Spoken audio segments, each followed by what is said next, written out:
to be clear, hindi po OVP yung nag-request lang nito.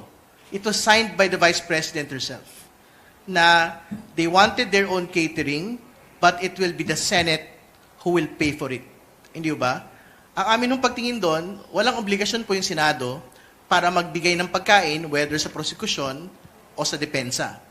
Yun yung una. Pangalawa, meron mo naman pong sariling mga budget, general budget, yung pong House, tsaka po yung OVP, para sa ganito pong mga kalagayan. Ano? So, we have been seeing in social media na yung supporters of the Vice President, parang gusto daw po nila na, I don't know, to have a fundraising campaign for the lawyers. Pero, wag ho tayo magdrama-drama dito.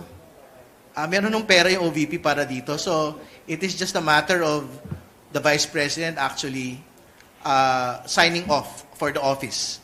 And more importantly, because it is the Vice President who is on trial here, kung ayaw niyang gamitin po yung pondo ng OVP, baka magandang gamitin po yung pondo niya mismo, personal.